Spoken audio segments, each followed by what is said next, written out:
Hello, freak bitches. Faces were born, for sure, they can take more impact. Wider faces, bigger heads, thicker necks. Wow. For sure they can absorb better. Everybody can get knocked out. Right. Because the human body is just so flawed, especially if you have like some crazy Alistair Overeem type character kick you in the head. Anyone can get knocked out. Yeah. But it's less likely to get knocked out if you're shaped a certain way. Yeah. And your hands, the shape of your hands makes a giant difference as well. It's like how much impact you can deliver. Yeah. Like if you have someone bigger with hands, tiny, or do you yes. Like George Foreman had enormous hands. Wow. Like there's a guy named Francis Ngannou who's like one of the top UFC heavyweights. Every time I shake his hand, I just go, ah! Like, Jesus, he's got these fucking hammers, like these giant hammers, and he just knocks people just dead. It's a huge advantage, Wow. structural advantage. It's like the difference between having a ball peen hammer, a little tiny hammer for nails, and having a sledgehammer. That's nuts. It literally is a difference. Yeah. You know, it's just having that extra weight on the end has, especially if there's a lot of, a lot of body mass behind it as well. Just a massive advantage. So would you want there to be no gloves? Hey, look at his hands. The size of this motherfucker's hands. Jesus. Yeah, they're enormous. That doesn't seem fair. They're enormous. Yeah. It does not seem fair. That's Brian Stan, by the way, who was the UFC or the WEC 205-pound champion, okay? He was a UFC fighter, a top UFC fighter at 185 pounds. He's a big boy. He looks and his deformed. hands get dwarfed by Ngannou's hands. His hand looks like a stump. Yeah, so that is an undeniable physical advantage if you can land that punch. Yeah, and then Doesn't you mean want a big face and you want a more domed head. Yeah, there's a lot of shit going on. But my point is that if fights had no pads, we would get a more accurate representation of what the body can really do. Instead, we're making fighters get more damaged because you're letting people tee off. I don't think you should be able to tape your wrists either. I think that's unfair too. Because you What can't, is taping your wrists? gives it makes it stiffer, Right, so right, it doesn't buckle as much when you Yeah. impact something. Because when you hit something, if your hand goes like that, you can really fuck your wrist up. Yeah. You really get torn tendons. Is all it kinds true of that shit. people put like cement in their gloves and stuff? They have. Yeah. Plaster. Margarito did that. Yeah. Yeah, he was fighting a bunch of different guys and busting them up really bad. And then before his fight with Sugar Shane Mosley, they caught him in the locker room with plaster in the wraps of the gloves. Somebody caught him, and then they started putting two and two together and realizing, like, when he beat up Miguel Cotto, when he beat up all these different fighters, it was an unusual beating. Like, he was hitting them, and it was just having an inordinate effect on them. Like, hitting people way harder than anybody else was. Right. And no one could figure out why. Yeah. Once they took that Just like the padding Lance out of his Armstrong glove, thing, like, win, but don't win too but big. way worse, because Lance Armstrong was doing that when everybody else was also doing that. Of course, yeah. No one else was putting plaster But don't in their win by hands. too much. People are going to start getting suspicious. Well, he wasn't necessarily beating everybody, but he was beating a lot of guys. And the way he was beating them, he was fucking them up. And then when he got to Sugar Shane, they caught him with the plaster. They took it out, rewrapped his hands, and Sugar Shane beat the fuck out of him. And Sugar Shane knew about it. Everybody knew about it. They were talking about it on the broadcast, and that they were almost not letting him fight, and they let him fight with newly wrapped hands. And Sugar Shane just lit him up like a Christmas tree, fucked him up. And then Manny Pacquiao fucked him up too. Everybody fucked him up. And what do you get, a fine? Why do you get to, I mean, I guess. He should have been probably retired from boxing. They should have said there's no way you could ever fight again. They were just like, we want to see you get killed a couple times first. Yeah, I mean, he was never the same guy, and he actually wound up fighting. He had a really badly torn retina to the point where I think they put an artificial retina from one of the beatings that he took. I think to Sugar Shane. It might have been to Pacquiao. It might have been to Pacquiao beat him bad. There's a couple of guys beat the fuck out of him. Jesus. But it's just that guy was putting plaster in his gloves. So I just don't think gloves are the way to go. I mean, if you want to do it for boxing, I get it. Boxing is a completely different sport, and there's an art to catching punches on the gloves. But my thing about MMA in particular is, why is it okay to elbow someone in the face? Yeah. But it's not okay to have gloves that are like bare knuckle? That's crazy. Yeah. You could literally smash someone's head. What's the difference between this and this? Yeah. You could smash someone's head with an elbow, like right in their eye socket, and that's totally legal. You could smash their nose to a pulp. That's totally legal. But somehow, like a shin, you could hit someone so hard with your shin.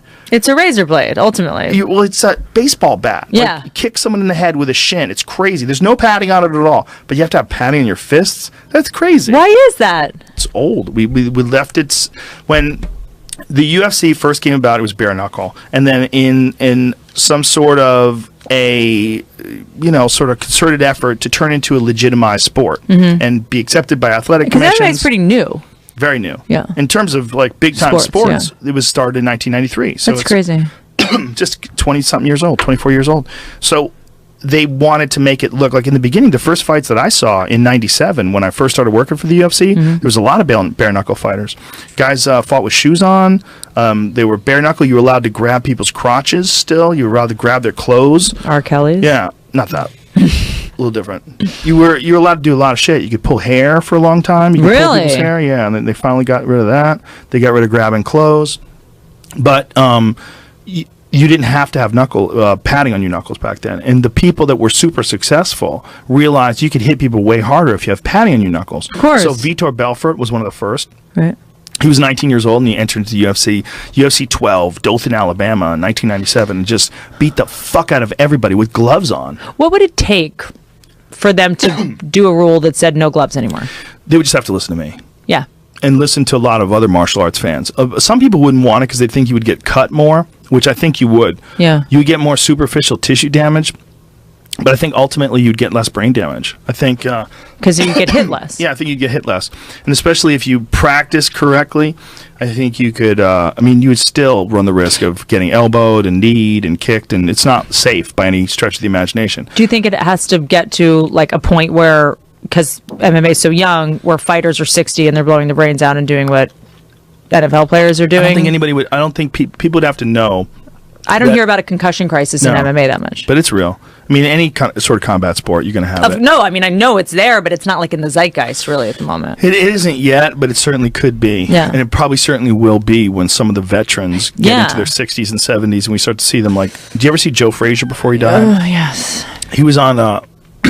God, my throat. He was on Opie and Anthony show, and it was so bad. His slurring and his inability. Even Floyd was on Howard. It was like Floyd Mayweather. Yeah, I don't think he's showing any signs. Really? Yeah, he was like stuttering. That's just maybe how he talks. maybe it was just 5 a.m. 5 a.m. nervous. Yeah, talking to Howard maybe. Stern, yeah, trying to get it together. Yeah, good point. Count brain damage or talking to Howard. And probably has zero cum left in his body. Yeah, probably was banging all night long, right? For sure. Or too much cum in his mouth. What is this? They have a CTE test. They think Boston University.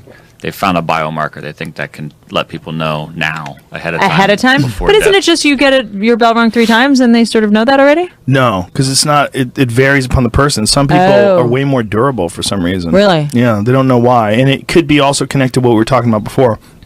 The actual shape of the head, the thickness of the muscles of the neck, the ability to keep the head from snapping back too much, how many times it actually happens, how good you are at avoiding things and roll. Like, some people get hit and then they learn how to roll with stuff, and it takes a tremendous amount of the impact off. So you think when MMA fighters are in their 60s and 70s and it's like not looking good, they might consider gloves? I don't think they're going to consider it because I think to the general public, gloves mean safer. Gloves mean sport. But do they want safer? Do fans of MMA want safe? They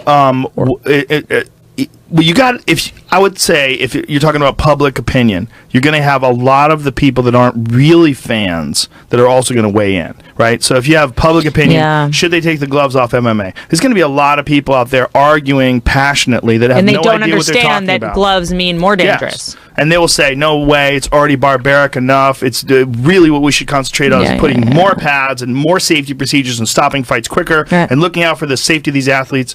But I think much like how pads in football probably cause more injuries to players and helmets, than rugby. Yeah.